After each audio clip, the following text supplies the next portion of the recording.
स्वागत है दोस्तों आप लोग का मास्टरमाइंड ऑफ जीके में। आज इस वीडियो में हम लोग जीके जीएस का 50 महत्वपूर्ण सवाल को देखेंगे।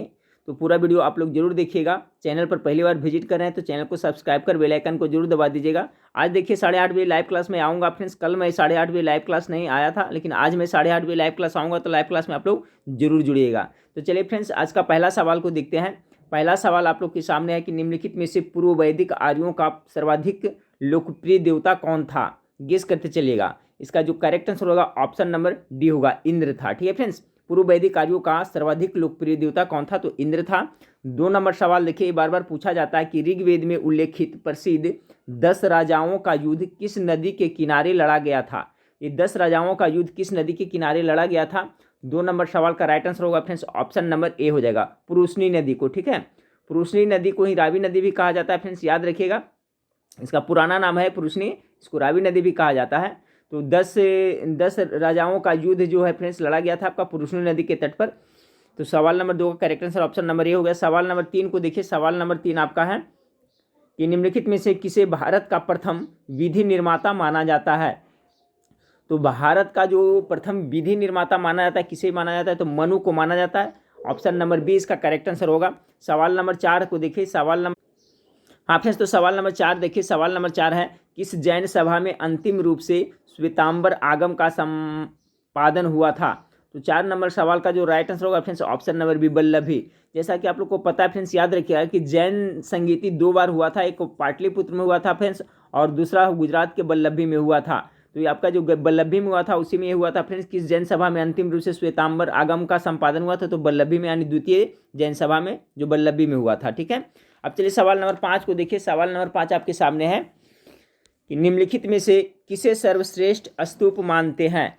सर्वश्रेष्ठ स्तूप किसे मानते हैं? तो 5 नंबर जो सवाल है फ्रेंड्स, इसका करेक्ट आंसर हो जाएगा ऑप्शन नंबर सी, सांची के स्तूप को सर्वश्रेष्ठ स्तूप माना जाता है। 5 का right answer option number C होगा। सवाल नंबर 6 को देखिए। अश्वघोष किसका समकालीन था? ये भी पूछा जाता है बार बार। 6 का करेक्ट आंसर हो जाएगा friends option number C, Kanishka के समकालीन था। अश्वघोष किसके समकालीन था? तो कनिष्क के समकालीन था। 6 का correct answer option number C होगा। सवाल नंबर 7 को देखिए। जेजाक भुक्ति, ठीक है, प्राचीन नाम था किसका? 7 नंबर सवाल का जो राइट आंसर हो जाएगा फ्रेंड्स आपका ऑप्शन नंबर ए, बुंदेलखंड का। ये जेजाज भुक्ति है जो बुंदेलखंड का प्राचीन नाम था। 7 का correct answer option number B होगा। सवाल नंबर 8 को देखें। चित्तौड़ का कृत्य स्तंभ निर्मित हुआ था शासनकाल में, किसके शासनकाल में हुआ था? तो राणा कुंभा ना। 8 का correct answer option number A हो जाएगा, राणा कुंभा के शासनकाल में निर्मित हुआ था। 9 नंबर सवाल को देखिए। 9 नंबर सवाल है, तंजौर का बृहदेश्वर मंदिर निर्मित हुआ था शासनकाल में, किसके शासनकाल में हुआ था? तो ये हो जाएगा 9 का करेक्ट आंसर हो जाएगा आपका ऑप्शन नंबर बी, राजराज प्रथम के शासनकाल में। इंपॉर्टेंट है, याद रखिएगा। तंजौर का जो बृहदेश्वर मंदिर है निर्मित हुआ था राजराज प्रथम के शासनकाल में। सवाल नंबर 10 को देखिए। सवाल नंबर 10 आपका है कि निम्नलिखित में से कौन एक युग में सुमेलित नहीं है? कौन सा है जो आपका सुमेलित नहीं है? तो 10 नंबर सवाल का देखिए। 10 नंबर सवाल का बताता हूँ फ्रेंड्स। दीवान ए मुस्तखराज अलाउद्दीन खिलजी, ये आपका सुमेलित है। दीवान ए अमीर काही मोहम्मद बिन तुगलक, ये भी है जो आपका सुमेलित है। दीवान ए खैरात फिरोज शाह तुगलक, ये भी आपका है। दीवान ए रियासत बलबन, ये आपका सुमेलित नहीं। ऑप्शन नंबर डी इसका राइट आंसर हो जाएगा। ठीक है फ्रेंड्स, क्योंकि दीवान ए रियासत इस विभाग की स्थापना अलाउद्दीन खिलजी के द्वारा हुआ था, न कि आपका बलबन के द्वारा होता है। ये सुमेलित आपका नहीं है। बाकी ये सब याद रखिएगा फ्रेंड्स। ठीक है, ये सब जो है आपका, जैसे कि दीवान ए मुस्तखराज अलाउद्दीन खिलजी के हुआ था, दीवान ए अमीर काही मोहम्मद तुगलक के ने किया था, दीवान ए खैरात फिरोज शाह तुगलक। जबकि दीवान ए रियासत है जिसका भी अलाउद्दीन खिलजी ने किया था, तो यहाँ दिया है बलबन, तो गलत हो जाएगा। ठीक है, तो ऑप्शन नंबर डी इसका राइट आंसर होगा। अगला सवाल है आपका कि वैदिक ग्रंथों के भाष्यकर सायण को आश्रय प्राप्त था किस राजाओं का? 11 का जो राइट आंसर हो जाएगा ऑप्शन नंबर सी हो जाएगा। ठीक है, विजयनगर राजाओं का आश्रय इसको प्राप्त था। वैदिक ग्रंथों के भाष्यकार सायण को विजयनगर राजाओं का आश्रय प्राप्त था। सवाल नंबर 12 को देखें कि ब्रिटिश राजदूत के रूप में सर थॉमस रो भारत आया था शासनकाल में, ये भी देखिए पूछा जाता है बार बार। तो किसके शासनकाल में आया था? तो देखिए सर थॉमस रो आपका जहांगीर के शासनकाल में आया था। 12 का right answer option number C हो जाएगा। सवाल नंबर 13 को देखिए। सवाल नंबर 13 है, किस मुगल सेनापति के साथ शिवाजी ने 1665 ईस्वी में पुरंदर की संधि पर हस्ताक्षर किए थे? देखिए पुरंदर की संधि कब हुई थी ये भी याद रखिएगा। तो 1665 ईस्वी में हुए थे। और 13 का जो करेक्ट आंसर होगा जय सिंह के साथ में। ठीक है, ऑप्शन नंबर बी, किस मुगल सेनापति के साथ शिवाजी ने 1665 में पुरंदर की संधि पर हस्ताक्षर किए थे? तो जय सिंह इसका करेक्ट आंसर होगा। 14 नंबर सवाल को देखिए, 1857 स्वतंत्रता संग्राम से संबंधित पहली घटना कौन सी थी? इसकी पहली घटना कौन थी? देखिए 14 का जो आपका राइट आंसर क्या हो जाएगा? ऑप्शन नंबर सी, सैनिकों का दिल्ली के लाल किले पर पहुंचना। यही है जो आपका प्रथम घटना थी 14 नंबर सवाल का। और क्या है ऑप्शन में? कानपुर में विद्रोह और नाना साहब का नेतृत्व नहीं, बेगम हजरत महल द्वारा अवध का नहीं, झांसी की रानी का विद्रोह नहीं, सैनिकों का दिल्ली के लाल किले पर पहुंचना। 14 का correct answer option number A हो जाएगा, सी हो जाएगा। चलिए सवाल नंबर 15 को देखिए। 15 नंबर सवाल है, निम्नलिखित में से कौन इंडियन एसोसिएशन का संस्थापक था? तो 15 नंबर सवाल का राइट आंसर क्या होगा? गेस करिए। 15 का राइट आंसर हो जाएगा option number D, S N Banerjee. Indian association का संस्थापक कौन था? तो एस.एन. बनर्जी। 15 का right answer option number D हो गया। सवाल नंबर 16 को देखिए। सवाल नंबर 16 आपका है कि वर्ष 1934 में कांग्रेस समाजवादी पार्टी का गठन किया गया था, किनके द्वारा किया गया था? 16 नंबर सवाल का जो आपका करेक्ट आंसर होगा option number B, Jayaprakash Narayan, और साथ में कौन थे? आचार्य नरेंद्र देव। ये इंपॉर्टेंट है फ्रेंड्स, याद रखिएगा। दो सवाल बन रहा है। समाजवादी पार्टी 1934 में गठन किया गया था जयप्रकाश नारायण और आचार्य नरेंद्र देव के द्वारा। चलिए सवाल नंबर 17 को देखिए। सवाल नंबर 17 आपका है, निम्नलिखित में से कौन एक सही सुमेलित नहीं है? 17 का तो सही सुमेलित कौन नहीं है फ्रेंड्स? तो देखिए आपका ऑप्शन नंबर ए है जो आपका करेक्ट है, ये आपका सही सुमेलित नहीं है, क्योंकि फ्रेंड्स आपका इंडिपेंडेंट जो समाचार पत्र है वो मोतीलाल नेहरू के द्वारा हुआ था। ठीक है फ्रेंड्स, इंडियन इंडिपेंडेंट नामक समाचार पत्र है जो मोतीलाल नेहरू ने भारत के लिए क्या स्वशासन की मांग करते हुए निकाला था। किसने? तो आपका मोतीलाल नेहरू ने। यहाँ दिया भीमराव अम्बेडकर, तो यही आपका सुमेलित नहीं है। बाकी बाल गंगाधर तिलक केसरी याद रखिएगा। एनी बेसेंट न्यू इंडिया का किया था, ये भी याद रखिएगा। उसके बाद दादा भाई नौरोजी ने राष्ट्र गुप्तार, ये भी सही है। यानी ऑप्शन नंबर ए 17 का सही है। सवाल नंबर 18 को देखें। संविधान सभा जिसने भारतीय संविधान का निर्माण किया, गठन किया गया था, तो 18 का करेक्ट आंसर हो जाएगा option number D, cabinet mission के प्लान के अंतर्गत इसी के सिफारिश पे आपका है जो संविधान सभा का गठन किया गया था। ये पूछा जाता है बार बार, संविधान सभा का गठन किसके सिफारिश पर हुआ था फ्रेंड्स? तो आपका कैबिनेट मिशन के सिफारिश पे आपका एक संविधान सभा का गठन हुआ था। 19 नंबर सवाल को देखिए। 19 नंबर सवाल है कि भारतीय राष्ट्रीय कांग्रेस का वह अधिवेशन जिसमें संपूर्ण स्वाधीनता की शपथ ली गई थी, कौन सा था? तो लाहौर अधिवेशन होगा 19 का ना, लाहौर अधिवेशन 1929 में ही पूर्ण आपका, जिसमें पूर्ण स्वराज की मांग भी गई थी। तो 19 का जो राइट आंसर हो जाएगा ऑप्शन नंबर सी हो जाएगा। और ये जो आपका 1929 का लाहौर अधिवेशन हुआ था, फिर अध्यक्ष कौन थे इसके? तो आपका पता होगा, जवाहरलाल नेहरू ने किया था। चलिए अगला सवाल 20 नंबर सवाल को देखिए। सुमेलित करना है आपको, कह रहा है सूची 1 से सूची 2 का। तो साइमन कमीशन देखिए मैं बताता हूँ फ्रेंड्स, वहाँ पर याद कर लिया। तो साइमन कमीशन किसका हो जाएगा? साइमन कमीशन आ गया 1927 ईस्वी में हो गया था फ्रेंड्स। भारत छोड़ो आंदोलन 1942 ईस्वी में हो गया था। भारतीय राष्ट्रीय कांग्रेस का गठन 1985 में हो गया था। मार्लो मिंटो सीधर कब हुआ था? 1909 में हुआ था। तो 20 नंबर सवाल है। तो 20 नंबर सवाल का जो आपका 20 नंबर सवाल है फ्रेंड्स, इसका जो करेक्ट आंसर हो जाएगा क्या? ऑप्शन नंबर सी हो जाएगा। ठीक है, याद रखिए साइमन कमीशन 1927 में गठन हुआ था, भारत छोड़ो ग्रुप 42 में, भारतीय राष्ट्रीय कांग्रेस 85 में और मार्लो मिंटो 1909 में। तो 20 नंबर सवाल का जो करेक्ट आंसर होगा फ्रेंड्स, ऑप्शन नंबर यहाँ पर मिलाइएगा तो सी आ जाएगा। ठीक है, चलिए अगला सवाल को देखते हैं कि कैबिनेट मिशन के भारत आगमन के समय भारतीय राष्ट्रीय कांग्रेस का अध्यक्ष कौन था? ये भी इंपॉर्टेंट सवाल है। 21 नंबर सवाल का जो करेक्ट आंसर हो जाएगा ऑप्शन नंबर सी, मौलाना अबुल कलाम आज़ाद। जब कैबिनेट मिशन भारत आया था तो उस समय भारतीय राष्ट्रीय कांग्रेस के अध्यक्ष कौन थे? तो 21 का करेक्ट आंसर हो जाएगा जो आपका ऑप्शन नंबर सी कौन हो जाएगा? मौलाना अबुल कलाम आज़ाद। 22 नंबर सवाल को देखिए। 22 नंबर सवाल आपका है कि निम्नलिखित नदियों में से किसका उद्गम अमरकंटक से है? तो अमरकंटक से क्या हो जाएगा? 22 का right answer option number C, Narmada नदी का है जो उद्गम है जो अमरकंटक के मैकाल पहाड़ी से है। ठीक है फ्रेंड्स, अमरकंटक से है। और आपका है जो ये है निम्नलिखित किसका उद्गम अमरकंटक से है, और अमरकंटक है जो मैकाल पहाड़ी का सर्वोच्च क्या है फ्रेंड्स? वो शिखर है, ये भी याद रखिएगा। तो निम्नलिखित नदियों में से किसका उद्गम अमरकंटक से है? तो आपका नर्मदा का है। और ये अमरकंटक है जो क्या है? मैकाल पहाड़ी का सर्वोच्च शिखर है, ये भी याद रखिएगा। तो अगला सवाल 23 नंबर सवाल को देखिए। निम्नांकित में से कौन दो भारतीय राज्यों की साझेदारी वाली झील है? दो भारतीय राज्यों की। 23 नंबर सवाल का जो करेक्ट आंसर होगा ऑप्शन नंबर जी हो जाएगा, आपका पुलकित झील हो जाएगा। ठीक है, दो जो पुलकित झील है जो दो भारतीय राज्य की साझेदारी वाली झील है। कौन कौन है, कौन कौन राज्य है? तो एक आपका आंध्र प्रदेश हो गया और दूसरा हो गया तमिलनाडु हो गया, याद रखिएगा। और यह पुलकित झील है जो कैसा झील है, तो यह एक लैगून झील है। ठीक है फ्रेंड्स, चलिए अगला सवाल को देखते हैं। 24 नंबर सवाल की राष्ट्रीय राजधानी क्षेत्र में नहीं सम्मिलित है। 24 नंबर सवाल का right answer option number B, Punjab का भाग है जो आपका राष्ट्रीय राजधानी क्षेत्र में नहीं सम्मिलित है। चलिए अगला सवाल को लेते हैं। 25 नंबर सवाल को, निम्नलिखित में से कौन सा भारतीय राज्य कर्क रेखा के उत्तर में स्थित है? कर्क रेखा के उत्तर में, तो 25 का जो आपका करेक्ट आंसर हो जाएगा friends option number B, Manipur है जो कर्क रेखा के उत्तर में स्थित है।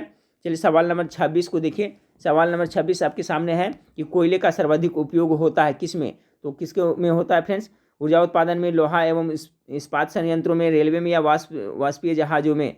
26 का जो करेक्ट आंसर होगा ऑप्शन नंबर, ऊर्जा के उत्पादन में आपका कोयला का सर्वाधिक उपयोग होता है। अगला सवाल आपका फ्रेंड्स हाँ फ्रेंड्स, तो देखिए सुमेलित करना आपका, एक साइड में रेल कोच फैक्ट्री है दिया हुआ है, व्हील एवं एक्सल संयंत्र है, डीजल लोकोमोटिव है, वर्कर्स है, इंट्रीगल कोच फैक्ट्री है। ठीक है, तो 27 नंबर सवाल आपका यही है, पूछ रहा है। तो 27 नंबर सवाल का इसको मिला ले फ्रेंड्स। तो देखिए रेल कोच फैक्ट्री मिलाते चलेगा। रेल कोच फैक्ट्री जो कहाँ पड़ता है? कपूरथला में पड़ता है। एक नंबर कहाँ हो जाएगा? 3 हो जाएगा। ठीक है, उसके बाद में भैया व्हील एवं एक्सल संयंत्र कहाँ पड़ता है? तो ये बंगलौर में पड़ता है। उसके बाद में बच गया आपका डीजल लोकोमोटिव वर्कर्स कहाँ पड़ता है? तो ये आपका वाराणसी में पड़ता है। ये आपका वाराणसी में पड़ता है। डीजल लोकोमोटिव कहाँ पड़ता है? वाराणसी में पड़ता है।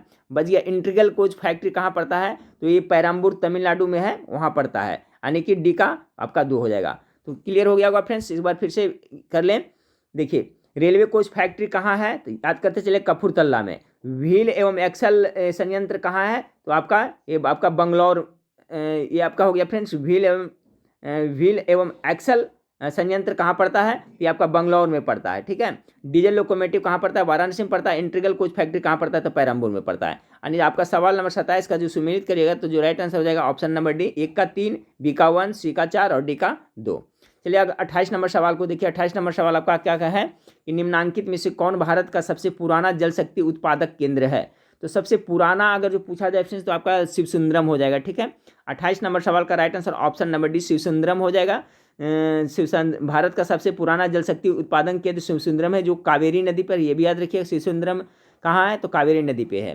चलिए अगला सवाल 29 नंबर सवाल को देखिए। नुनमाटी का तेल शोधक कारखाना अवस्थित है कहाँ पड़ता है?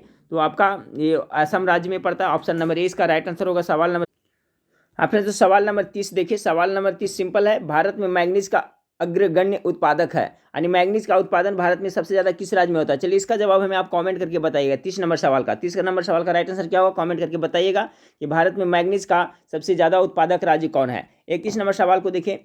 31 नंबर सवाल आपका है कि निम्नांकित में से कौन भारत के पश्चिमी तट पर स्थित नहीं है? तो भारत का जो पश्चिमी तट पर स्थित कौन नहीं है? तो कारिकल। कारिकल है जो आपका भारत के पश्चिमी तट पर यह स्थित नहीं है। ठीक है, यह जो कहाँ है? आपका पूर्वी तट पर अवस्थित है। तो ऑप्शन नंबर सी इसका करेक्ट आंसर होगा। 32 नंबर सवाल को देखिए। निम्नलिखित में से कौन सा युग्म सुमेलित है? सुमेलित इसमें से कौन सा है? तो 32 नंबर सवाल का जो राइट आंसर है, ईरी रेशम असम में पाया जाता है, ये आपका सुमेलित है। बाकी मूंगा रेशम ये सब है जो आपका सुमेलित नहीं है। 32 नंबर सवाल का जो right answer option number eerie रेशम है जो असम में पाया जाता है। चलिए अगला सवाल को देखते हैं। निम्नांकित में से मध्य प्रदेश का कौन सा नगर कीटनाशक उद्योग हेतु प्रसिद्ध है? मध्य प्रदेश का कीटनाशक उद्योग के लिए। ठीक है, तो 33 नंबर सवाल का जो करेक्ट आंसर हो जाएगा फ्रेंड्स आपका क्या हो जाएगा बताएं? ऑप्शन नंबर ए, भोपाल हो जाएगा। ठीक है, मध्य प्रदेश का भोपाल नगर है जो कीटनाशक उद्योग के लिए प्रसिद्ध है। अच्छा सवाल है। 33 का correct answer option number A हो जाएगा। चलिए सवाल नंबर 34 को देखिए। सवाल नंबर 34 आपका क्या कर रहा है कि कालाहारी मरुस्थल अवस्थित है, कौन कौन सा देश में है अवस्थित है? तो 34 का करेक्ट आंसर क्या होगा? 34 का करेक्ट आंसर हो जाएगा ऑप्शन नंबर सी, 1 और 2, यानी बोत्सवाना और कहाँ? नामीबिया में आपका जो कालाहारी मरुस्थल अवस्थित है। अगला सवाल है, बरमुडा त्रिभुज कहाँ अवस्थित है? ये इंपॉर्टेंट है फ्रेंड्स। तो ये देखिए आपका उत्तरी अटलांटिक महासागर में ना, ऑप्शन नंबर ए इसका करेक्ट आंसर हो जाएगा। आपका बरमुडा त्रिभुज अवस्थित कहाँ है? तो उत्तरी अटलांटिक महासागर में। ठीक है, तो आपका 35 का जो करेक्ट आंसर हो जाएगा ऑप्शन नंबर ए। सवाल नंबर 36 को देखिए, कह रहा है कि संसार के 3 अग्रगण्य पेट्रोलियम उत्पादक का सही अवरोही क्रम कौन सा है? तो 36 का जो करेक्ट आंसर हो जाएगा ऑप्शन नंबर सी। ठीक है, सऊदी अरब है, रूस है, यूएसए है। अवरोही यानी कि सबसे ज़्यादा है उसके बाद में घटता है। ठीक है, यानी सबसे बड़ा है उसके बाद कम है उसके बाद कम है। तो right answer option number C हो जाएगा, अवरोही यानी घटते हुए क्रम में। 37 नंबर सवाल को हाँ फ्रेंड्स, तो सवाल नंबर 37 देखिए। सवाल नंबर 37 आपका है, विश्व में गन्ने का सबसे बड़ा उत्पादक है। तो गन्ने का सबसे बड़ा उत्पादक अभी वर्तमान समय में देखा जाए तो ब्राजील है फ्रेंड्स। द्वितीय स्थान पे भारत आता है, ये भी याद रखिएगा। अगला सवाल है, विश्व को निम्नांकित कच्चा लोहा उत्पादक देशों के सही अवरोही क्रम की पहचान कीजिए। अवरोही यानी कि सबसे घटता हुआ। ये right answer option number D हो जाएगा। कच्चा लोहा में चाइना है, उसके बाद ब्राजील, ऑस्ट्रेलिया, उसके बाद स्वीडन है। अगला सवाल है फ्रेंड्स आपका कि निम्नलिखित देशों में से किसकी नगरीय जनसंख्या सर्वाधिक है। तो चाइना देश की नगरीय जनसंख्या सर्वाधिक है। ऑप्शन नंबर ए 39 का राइट आंसर होगा। सवाल नंबर 40 देखिए, कह रहा है निम्नांकित अधिकारों में से कौन से अधिकार भारत सरकार में सभी व्यक्तियों को उपलब्ध नहीं है। सभी व्यक्ति मतलब समझ रहे हैं फ्रेंड्स, यानी कि विदेश के भी लोग हो गए और इंडिया के भी लोग हो गए, उसके बारे में कहा जा रहा है। ठीक है, तो सभी व्यक्तियों के कौन कौन है जो अधिकार उपलब्ध नहीं है।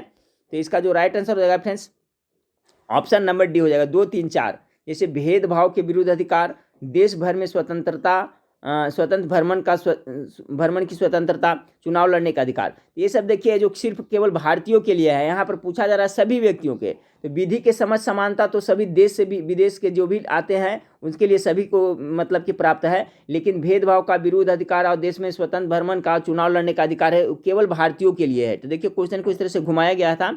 कह रहा है यहाँ पर कि निम्नांकित अधिकारों में से कौन से अधिकार भारत सरकार में सभी व्यक्तियों को उपलब्ध नहीं है। ठीक है, सभी व्यक्ति मतलब समझ रहे हैं। तो इसका जो right answer option number D होगा। 41 नंबर सवाल को देखिए, कह रहा है फिर निम्नांकित में राज्य के नीति निर्देशक सिद्धांतों के विषय की पहचान कीजिए। नीति निर्देशन सिद्धांतों का पहचान करने के लिए बोल रहा है। तो 41 नंबर सवाल का जो करेक्ट आंसर हो जाएगा ऑप्शन नंबर सी हो जाएगा, 1 हो जाएगा। ठीक है, ऑप्शन नंबर सी 1 यानी कि मध्य निषेध।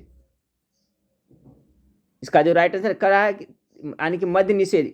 निम्नलिखित में राज्य के नीति निर्देशक सिद्धांतों के विषय की पहचान कीजिए। तो देखिए ऑप्शन नंबर ए है जो आपका नीति निर्देशक हो जाएगा। बाकी फैक्ट्रियों में, खानों में बाल श्रम निषेध आपको इसमें नहीं आता है। बेगार अथवा बल इसमें भी नहीं आता है, सिर्फ इसमें नहीं आता, यानी कि सिर्फ जो मध्य निषेध है फ्रेंड्स वो नीति निर्देशक के विषय के अंतर्गत आता है, नीति निर्देशक सिद्धांत के विषय के अंतर्गत आता है। 41 नंबर सवाल वही पूछा जा रहा था ना आपका कि निम्नलिखित में राज्य के नीति निर्देशक सिद्धांतों के विषय की पहचान कीजिए। 41 का जो आपका करेक्ट आंसर हो जाएगा ऑप्शन नंबर ए हो जाएगा, मध्य निर्देश, यानी कि इसमें ऑप्शन नंबर सी इसमें हो जाएगा। 42 नंबर सवाल को देखें, निम्नलिखित में से कौन संविधान समीक्षा हेतु राष्ट्रीय आयोग के अध्यक्ष है। तो 42 नंबर सवाल का जो राइट आंसर होगा फ्रेंड्स ऑप्शन नंबर डी हो जाएगा, न्यायमूर्ति वेंकट चलैया। अगला सवाल को लेते हैं 43 के कि लेखानुदान संघ सरकार को अनुमति प्रदान करता है। लेखा अनुदान संघ सरकार को अनुमति प्रदान करता है, क्या करता है। तो 43 का जो राइट आंसर डी हो जाएगा, निश्चित अवधि के लिए भारतीय संचित निधि से धन निकालने के लिए। देखिए इंपॉर्टेंट है, ये लेखा अनुदान है जो संघ सरकार को अनुमति प्रदान करता है किस चीज़ का, तो निश्चित अवधि के लिए भारतीय संसद निधि से धन निकालने के लिए। अगला सवाल 44 नंबर सवाल को देखिए। 44 नंबर सवाल आपका है, निम्नांकित करों में से किसके अंतर्गत व्यक्तियों द्वारा देय पूर्ण धनराशि संविधान द्वारा सीमित कर दी गई है। 44 का जो करेक्ट आंसर होगा ऑप्शन नंबर बी ये हो जाएगा फ्रेंड्स, मरणोपरांत संपदा शुल्क पे।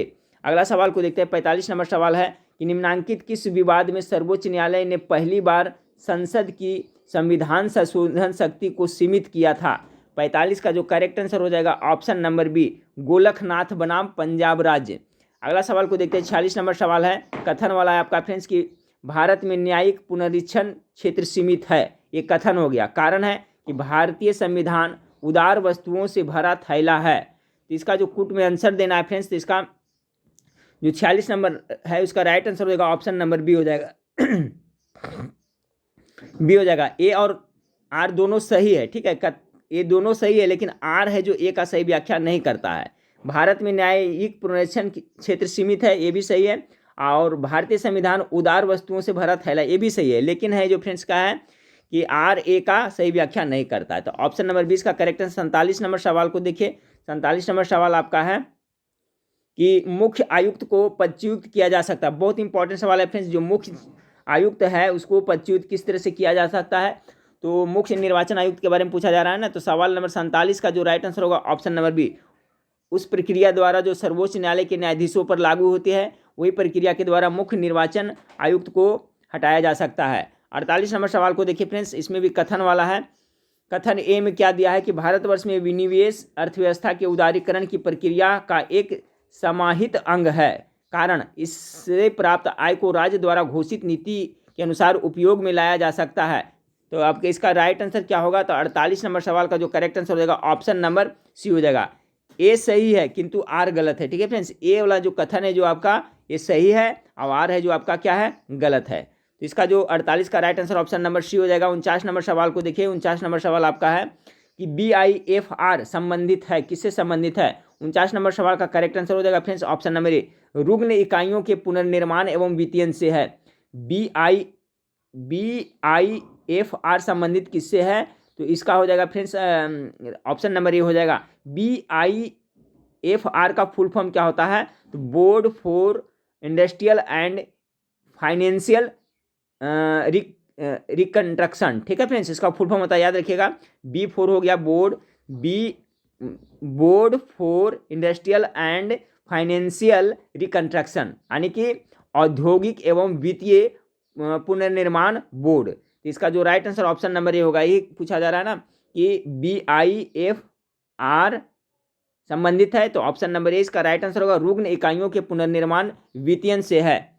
चलिए 50 नंबर सवाल को देखते हैं। इस वीडियो का लास्ट सवाल है फ्रेंड्स, भारत में स्वतंत्र व्यापार क्षेत्रों की स्थापना की गई है। 50 का जो राइट आंसर होगा ऑप्शन नंबर सी, निर्यात उद्योगों के संवर्धन के लिए भारत में स्वतंत्र व्यापार क्षेत्रों की स्थापना की गई है। तो 50 प्रश्न था फ्रेंड्स। ठीक है, 8:30 बजे आप लोग लाइव क्लास में जरूर जुड़िएगा फ्रेंड्स। और वीडियो के नीचे आपका वेबसाइट का डिस्क्रिप्शन दिया हुआ है, जिसपे आपको फ्रेंड्स जो भी लाइव क्लास में अभी तक टोटल 20 प्रैक्टिस सेट में करवाया हूँ, तो 1000 क्वेश्चन का जो है फ्रेंड्स वहाँ पर जाकर के आप प्रैक्टिस कर सकते हैं। ठीक है, तो वेबसाइट gkmastermind.com पर जाकर करके आप लोग जरूर पढ़ाई करिएगा। उसका लिंक इस वीडियो के नीचे दिया हुआ है, नहीं तो गूगल में आप डायरेक्ट भी सर्च करिएगा gkmastermind.com, तो वहाँ पर जाकर के आप फ्री ऑफ कॉस्ट पढ़ाई कर सकते हैं। ठीक है फ्रेंड्स, तो नेक्स्ट वीडियो में फिर मिलते हैं। देखने के लिए थैंक यू, धन्यवाद।